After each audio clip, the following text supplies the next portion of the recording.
ये सब प्रमाण है हमारे पास, ये सब झूठी बातें नहीं है। इतना मोटा ग्रंथ है पद्म पुराण। अभी हमारा हरिवंश पुराण चल रहा है। बोले गोविंद भगवान की। अगर एक साल भी भागवत चले ना यहाँ पे, एक साल, तो भी हम पूरी भागवत नहीं सुना पाएंगे। 7 दिन तो ठीक है, इतनी तैयारी है ठाकुर जी की कृपा से। एक एक श्लोक की इतनी बड़ी व्याख्या है भागवत में, बड़ा विस्तार है भागवत का। बोले गोविंद भगवान की। राजा परीक्षित महाराज आगे बढ़े। उन्होंने देखा एक काला काला पुरुष एक बैल को पीट रहा है, 3 पांव तोड़ डाले। राजा परीक्षित को क्रोध आया, तलवार लेकर उसे मारने के लिए दौड़े। वो घबरा गया, शरण में महाराज मुझे क्षमा कर दो, मैं कलयुग हूं। बोले मेरे राज में तुम हिंसा कर रहे हो। कलयुग ने कहा तो महाराज हमें कोई स्थान दे दो। तो 4 स्थान दिए राजा ने। युतम पानम स्त्रिया सूना यत्र धर्मस चतुर्विधा। जहां जुआ खेला जाता हो, जहां मदरा पान होता हो, जहां वैश्यावृत्ति हो, जहां हिंसा लड़ाई झगड़ा होता हो, वहां कलयुग का निवास होता है। कलयुग ने कहा राजा परीक्षित जुआ खेलते नहीं है, मदरा पान करते नहीं है, वैश्यागमन करते नहीं, हिंसा करते नहीं है। और जब तक राजा बस में नहीं होगा तो प्रजा कैसे बस में हो? पहले तो राजे को पकड़ना पड़ेगा। ब्रिटिश शासन में अंग्रेजों ने राजे को तो बस में किया, तो राज अपने आप कब्जे में आ गया।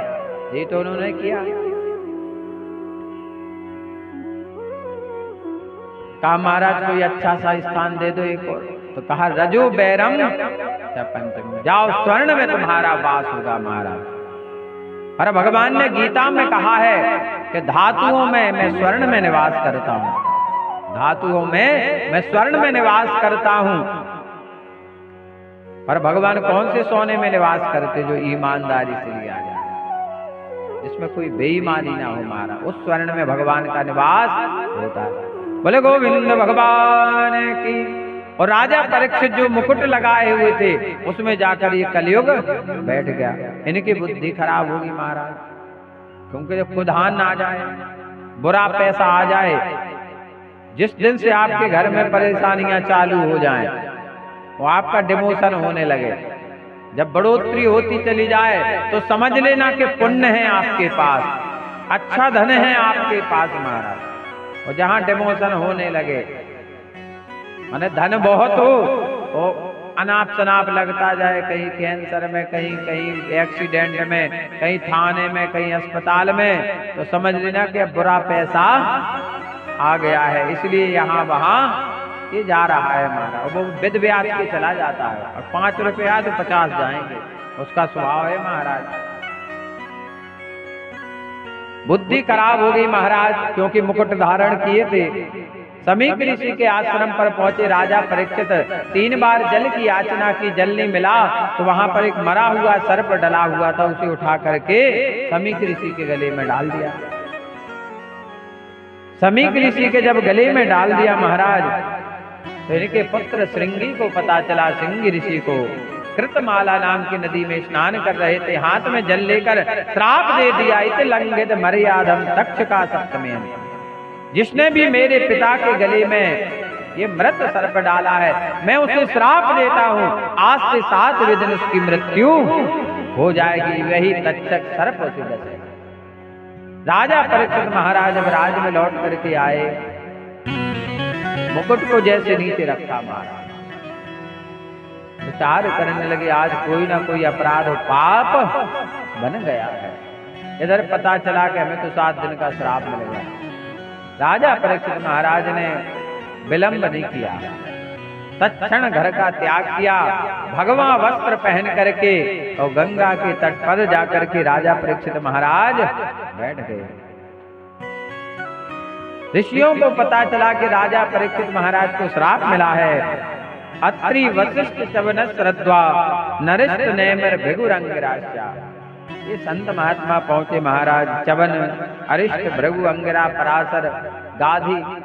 बोले राजन मृत्यु तो निश्चित है, 7वें दिन है, एक आप ऐसे राजा हैं कि 7 दिन के पहले आपकी मृत्यु नहीं होगी। यहाँ तो 1 घंटे का भरोसा नहीं मारा। यहाँ पर बानपुर दरवाजे विद्यापति भट्ट रहते थे, उनके चाचा जी थे। उनके पास हम बैठ के आए। अगले महीने उनकी बेटी की शादी थी। बढ़िया उन्होंने कारण वगैरह बोले महाराज कैसे क्या करना है थोड़ा।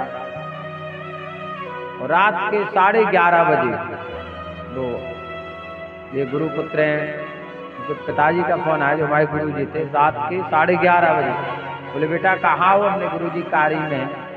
बोले अस्पताल आ जाओ गाड़ी लेकर के। हमने क्यों? बोले भाई का देहावसान हो।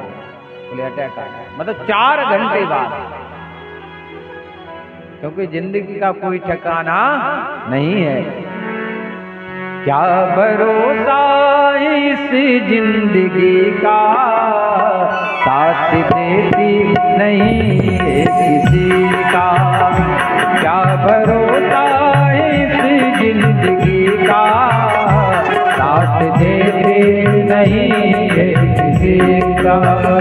क्या भरोसा इस जिंदगी का, साथ देती नहीं है किसी का।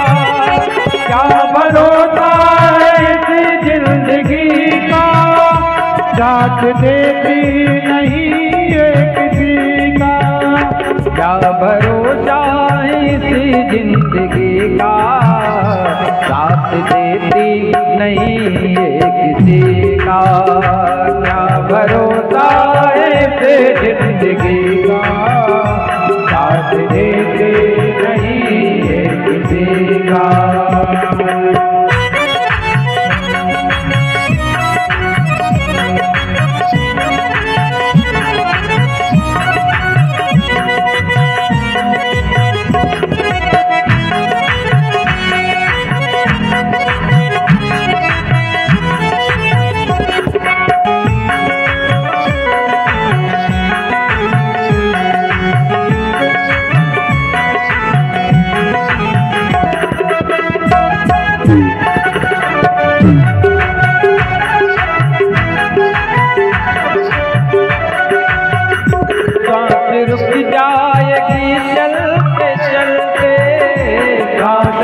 जाएगी चलते चलते, समा बुझ जाएगी जलते जलते। समा बुझ जाएगी चलते चलते। दम निकल जाएगा, दम निकल जाएगा रोशनी का। क्या भरोसा है इस जिंदगी का, क्या भरोसा है इस जिंदगी का। साथ देते नहीं है किसी का, किसी का साथ देते नहीं है किसी का, किसी का साथ देते नहीं है किसी। राजा परीक्षित महाराज गंगा के तट पर बैठ गए। श्वास का कोई ठिकाना नहीं है, श्वास रुक जाएगी चलते चलते। समा बुझ जाएगी जलते जलते। दीपक जब तक जलेगा जब तक उसमें तेल होता है। हम अखंड ज्योति जलाते हैं, कितना ध्यान रखते हैं, पर अपने जीवन का ध्यान नहीं रख पा रहे हैं। शरीर की चिंता है हमें महाराज, जो हमारा नहीं है, जो हमारा साथ नहीं दे रहा है ना देगा। एक दिन जी काया भी नहीं रहेगी महाराज।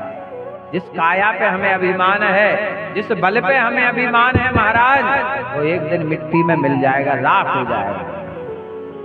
जिस धन दौलत पर हम दिन रात लगे हुए महाराज, मर जाएंगे तो मुर्दे पे पैसे फेंके जाते हैं। बोले उठाओ जी पैसा, उठाओ, तुमने जिंदगी में पैसे पैसे कमाए, लो। फूटी कौड़ी साथ नहीं जाती, फेंके जाते ना मुर्दा पे पैसा, इसीलिए फेंके जाते। बोले उठाओ। बताया जाता है लोगों के, देखो इस पैसे कमाने वाला आज एक फूटी कौड़ी अपने साथ नहीं ले जा पाया। मुट्ठी बंद करके आता है हाथ को लेके, देखो कुछ नहीं है हमारे पास, केवल हमारे जो सत्कर्म है, जो हमारे पुण्य है, जो हमने जीवन में दान किया है, वही साथ लेकर जा रहे। जो नेकी की है, जो जीवन में व्यवहार कमाया है, वो मैं साथ लेके जाऊंगा। कई लोग तो महाराज ऐसे होते शमशान में, हमने देखा पार्टी बाई पार्टी बन जाती, 2-2, 3-3 लोगन की। एक व्यक्ति मर गया तो शमशान में लोग बैठे थे, तो बोले कहा भाई साहब तुम्हें कब पता चलो जी मैं गए? बोले अरे यार हम तो जा रहे थे दुकान पे, क्या दुकान खोलें आज, अच्छी बिक्री थी, सारंग चल रही, अच्छे कपड़ा बिकते, बढ़िया, पता चलो जी मैं गए, दुकान बंद, आज की छुट्टी कह गए, 5000 को घाट। अब जो देखा जो तो मरा ही, तो हमें वो 5000 घाट लगाओ। एक जने बोले सही कह यार, तुम्हें तो क्या बताएं, हमें तो जाने तो लाइट को भेज दो, आज लास्ट डेट थी, अब जो आके दे रहा कल एक फीस। मतलब लोगों के भाव ऐसे प्रकट होते हैं। अच्छा व्यक्ति होगा, बोले बहुत बढ़िया था, लोग रोने लगते हैं। अच्छा व्यक्ति हो तो लोग रोते, बोले यार इस जैसा आदमी नहीं सकता। जीवन में कभी किसी से बुरा नहीं कहा, हमेशा हाथ जोड़ के राम राम करता था, चाहे छोटा बालक हो चाहे बड़ा हो। महाराज हमें कितना अच्छा व्यक्ति था, कभी किसी का जीवन में बुरा नहीं किया, कभी किसी की एक पैसा नहीं खाया जीवन, कभी किसी से बुरा नहीं बोला, कितना अच्छा व्यक्ति था। ये है नेकी का मार्ग। मरने के बाद व्यक्ति की अच्छाई और बुराई पता चलती कि इसमें कितने अवगुण थे और कितने अच्छे गुण थे। जिंदा में पता नहीं चलता, तो हम लोग दिन रात उसी में लगे हुए। महाराज 6-6, 8-8 घंटे शरीर को सुला रहे कि जी बीमार ना हो जाए, 1-1 घंटे नहा रहे साबन लगा के, बढ़िया अच्छे साबन लगाए, डेटॉल, बोले सब कीटाणु साफ हो जाए। कोरोना काल में तो आदमी डिबिया ही ले रहे संगे, मैं नहीं जाए कुआ में, कोरोना में मर ना जाए, तो डिबिया सैनिटाइज के। पर उसे पता नहीं है कि जिसकी तरफ हम ज्यादा ध्यान दे रहे हैं शरीर की तरफ, ये हमारा ये तो किराए का मकान है, जिंदगी एक किराए का घर है, एक ना एक दिन बदलना पड़ेगा। मौत जब आके आवाज देगी घर से बाहर निकलना पड़ेगा। भाड़े के क्वार्टर को तू क्या संभाले जब घर का मालिक घर से बाहर निकाले, इसका किराया भी भरना पड़ेगा, काया कुटी खाली करना पड़ेगा। ये शरीर भैया किराए का मकान है, जैसे किसी के मकान में रहते हैं और मकान मालिक बोले कल खाली करो, करना पड़ेगा। और जब तक किराया देते रहो तो वो रंद बोले हाँ। तो इस शरीर का किराया क्या है? भगवान का नाम। भगवान ने ये तुम्हें इसलिए दिया है रहने के लिए मकान कि इससे तुम काम करो भगवान के, उनका भजन करो, उनकी कथा सुनो, भगवान की पूजा करो, अच्छे कर्म करो इस शरीर को प्राप्त करके। जब तक ये शरीर है तो तुम सब कुछ कर लोगे, और जिस दिन प्राण निकल जाएंगे फिर कुछ नहीं कर पाओगे, ना हिलोगे हो ना डलोगे। जिस पत्नी पे तुम्हें अभिमान था, दिन रात जिसके पीछे तुम पड़े रहे महाराज, जिसके लिए तुम्हें बुढ़ापा आ गया सेवा करते करते महाराज, वो दरवाजे पे पांव पड़ के चुप हो जाए। बेटे को महाराज इतना तुमने कंधों पे बिठाया, पढ़ाया, लिखाया, विवाह किया, लाड़ प्यार किया, महाराज शमशान में ले जा करके वो सिर फोड़ेगा तुम्हारा, जिसे कपाल क्रिया की जाती है, वही सिर फोड़ता है बेटा। मित्र सहयोगी महाराज केवल शमशान तक के हैं, बोली यहाँ तक का हमारा तुम्हारा साथ था, अलविदा। बेटा 13 दिन तक 13वीं करेगा, फिर अपनी दुकान खोल के बैठ जाएगा, और धीरे धीरे घर के सब लोग तुम्हें भूल जाएंगे, कोई तुम्हें याद करने वाला नहीं रहेगा। फिर तो वही बात होगी, हम रहे ना मोहब्बत रहेगी, दास्ता अपनी दुनिया कहेगी, नाम रह जाएगा आदमी का क्या भरोसा है जिंदगी का। तुलसीदास महाराज चले गए दुनिया से, पर रामचरितमानस से आज भी उनका नाम चल रहा है। भगत सिंह आजाद महाराज देश के लिए समर्पित हो गए, आज भी नाम चल रहा है। चंद्रशेखर आजाद महाराज, मीराबाई, ये कलयुग के भक्त, सूरदास, रैदास, नामदेव, कर्माबाई। कर्माबाई के लिए भगवान रोए से कलयुग में। कर्माबाई कोई नियम क्रिया नहीं करती थी, 4 बजे उठ करके महाराज भगवान को खिचड़ी चढ़ा देती थी। कितने बजे? सुबह के 4 बजे। ना घर में सफाई, न चूल्हे को धोना पोंछना कुछ नहीं करना, सीधी खिचड़ी। और भगवान 4 बजे आकर खिचड़ी पाते थे। इनका नाम कर्माबाई क्यों पड़ा? जब विलंब हो जाता था खिचड़ी बनाने में तो भगवान कहते थे जल्दी कर्मा, जल्दी कर्मा, इसलिए इनका नाम पड़ गया था कर्माबाई।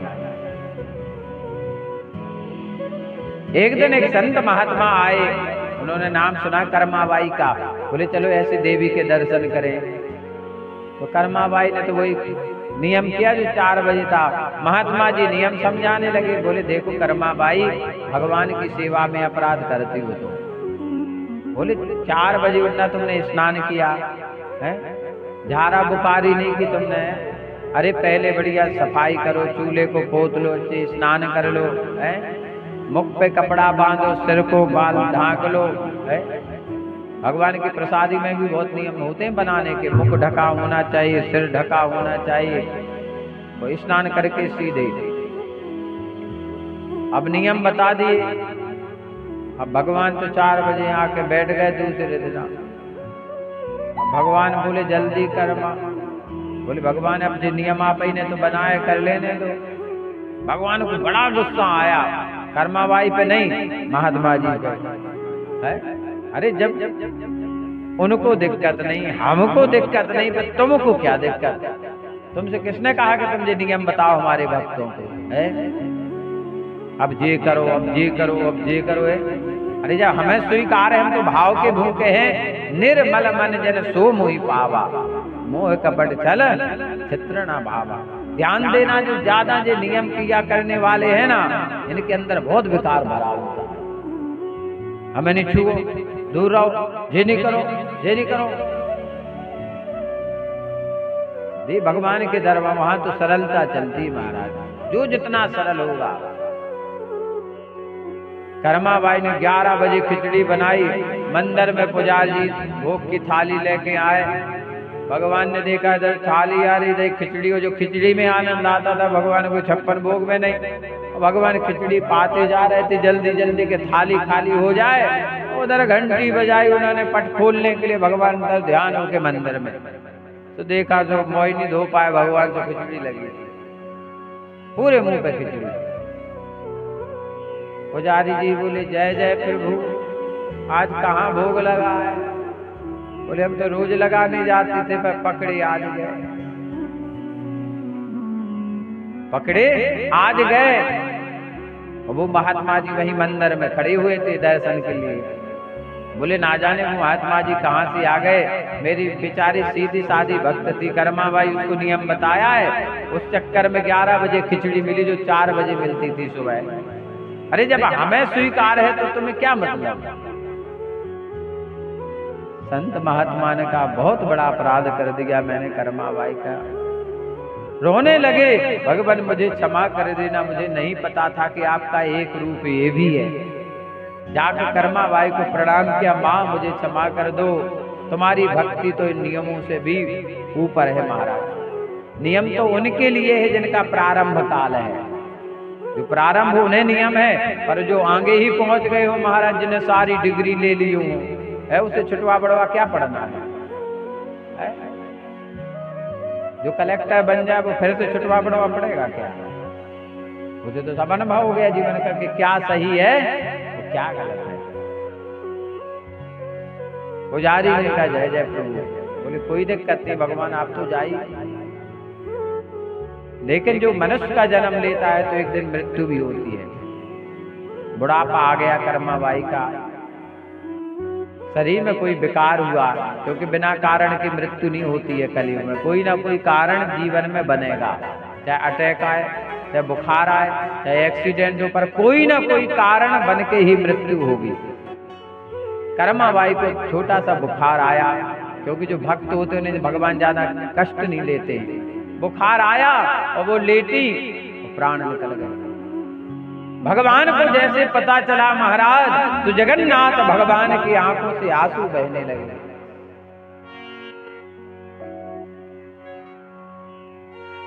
पुजारी जी ने जब देखा कि जगन्नाथ भगवान की आंखों से अश्रुधार बह रही है मूर्ति से, ये कलयुग की घटना है, ना सतयुग की है, ना त्रेता, ना द्वापर, कलयुग की घटना है।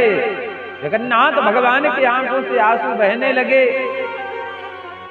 पुजारी जी ने देखा कि जल कहां से आ रहा है। एक बार उन्होंने कपड़े से साफ किया भगवान के आंसू को, फिर देखा तो फिर धार आंसू की। अब विग्रह बोलता तो है नहीं। पुजारी जी रोने लगे, भगवान आज मुझसे तो नहीं कोई अपराध बन गया। अंदर से आवाज आई, पुजारी जी आपसे कोई अपराध नहीं बना है। तो कहा भगवान आप रो क्यों रहे हैं? कहा आज मेरी माँ मुझे छोड़कर चली गई है, अब मुझे खिचड़ी कौन खिलाएगा? मैं कहाँ जाऊंगा खिचड़ी खाने के लिए, इसलिए मैं आज रो रहा हूँ। इतना प्रेम करते थे भगवान कर्माबाई से। वहां के राजा को सूचना दी पुजारी जी ने। राजा आए, भगवान से कहा भगवान मैं कर्माबाई को तो नहीं ला सकता हूँ, पर आज से मैं प्रतिज्ञा करता हूँ, ऐलान करता हूँ कि सबसे पहले जो प्रसाद आपको लगेगा वो कर्माबाई की खिचड़ी का प्रसाद लगेगा महाराज। तो आज भी जगन्नाथ भगवान को जो भात लगता है, जगन्नाथ को भात और जगत पसारे हाथ, वो कर्माबाई का ही लगता है। बोले गोविंद भगवान की जय जय श्री राधे, जय जय श्री राधे, जय जय श्री राधे। कथा को यहाँ विश्राम हम देते हैं क्योंकि हमें भी सुबह जल्दी उठना पड़ता है, थोड़ा विलम्ब भी हो जाता है आप लोगों के आने पर। तो आप लोग भी सही समय का ध्यान रखें, बिल्कुल 7 बजे उपस्थित हों। प्रयास करेंगे आपको अच्छी से अच्छी कथा, लेकिन ऐलान नहीं करेंगे कि हम कल कौन कथा सुनाएंगे। एक ऐलान करेंगे कल जन्म है भगवान का, बस। क्योंकि कल हमने कहा था उन कथाओं में हम पहुंच ही नहीं पाए, क्योंकि होए जो राम रचि राखा को करी तर्क बढ़ावे शाखा। भगवान को जो कथा सुननी है सो वो सुन रहे हैं, हनुमान जी को जो सुननी है वो सुन रहे हैं। वो तो कहते महाराज जी ये कथा होनी है, तो कोई होती है। तो कल बढ़िया धूमधाम से यहाँ पर भगवान का कृष्ण जन्मोत्सव और राम जन्मोत्सव मनाया जाएगा। राम जन्म और कृष्ण जन्म, सभी माताओं को बढ़िया पीली साड़ी पहन के आना है। अब बिल्कुल सब भगवान देखे यहाँ पर महाराज लगेगा, क्योंकि भगवान को पीला रंग बहुत प्रिय है। और जिनके पास नहीं है तो गुस्सा हो के नहीं बैठ जाइयो घर, नाती पतिदेव के महाराज तुम भागवत कह के खर्चा करा भी आए। तो बस जैसे आप लोगों काले कपड़ा नहीं पहन के आना है, बस बढ़िया जितना सज के सबर के आओ, क्योंकि आपको किसके लिए सजना है? भगवान के जन्म के लिए। और खाली हाथ नहीं आना है। जैसे बच्चों को जो प्रिय है, खिलौने, गोल मिठाई, गुब्बारे, सबको छूट है। ये सामूहिक कथा है, जिसको जो मन करे, चाहे चॉकलेट के डिब्बा, चाहे केला, चाहे सेब, चाहे माखन, चाहे मिश्री, चाहे गुड़ के लड्डू, खिलौने, जो भी आपको लाना सबको छूट है, पर लाना जरूर, क्योंकि बच्चों को यही प्रिय है तो भगवान को प्रिय है। तो बड़ी धूमधाम से कल यहाँ पर कृष्ण जन्मोत्सव मनाया जाएगा, बड़ा ही आनंद आएगा। बढ़िया एक भजन हो, इसके बाद हम आरती करेंगे।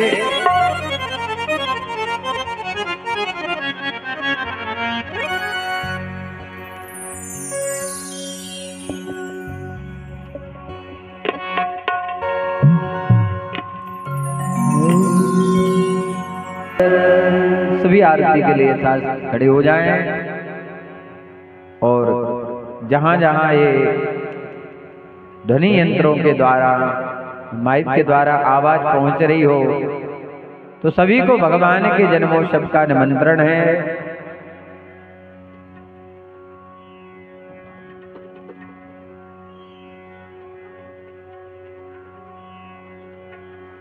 और जो भी यदि अलग से आरती करना चाहें तो वो अपने घर से बढ़िया आरती बना करके, आटे का दीपक बढ़िया उसको सजा करके रंगोली से बढ़िया थाली में या प्लेट में बनाकर ला सकते हैं बढ़िया आरती करने के लिए। सबको सुविधा है, क्योंकि इतनी सारी थाली कहाँ से हम करेंगे व्यवस्था है। कहते हैं आरती में थाली का है? आरती में थाली का, भजन में ताली का। आगे नहीं कहेंगे। भले गोविंद भगवान की जय हो। बड़ी भाव से आरती करेंगे। जो इस आरती को गाता है उसके सारे पाप नष्ट होते हैं। बड़े भाव से श्री भाग्यवत भगवान की है आरती, पापियों को पाप से है तारती। ये आरती श्री भाग्यवत भगवान की है आरती, पापियों को पाप से है तारती।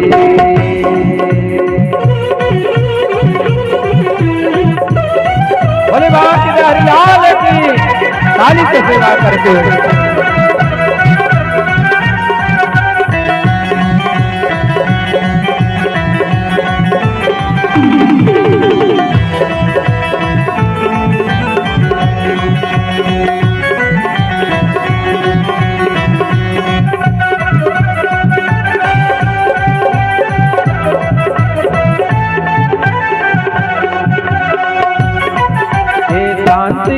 पावन पुनीत पापों को मिटाने वाला है, हरि दर्द कराने वाला है। ये शांत गीत पावन पुनीत पापों को मिटाने वाला है, हरि दर्द कराने वाला है। ये शांत गीत पावन पुनीत पापों को मिटाने वाला है, हरि दर्द कराने वाला है। ये शांत गीत पावन पुनीत पापों को मिटाने वाला है, हरि दर्द कराने वाला है। दुख करने हे दुख करने हे दुख करने हे दुख हरने श्री मधुसूदन की आरती, पापियों को पाप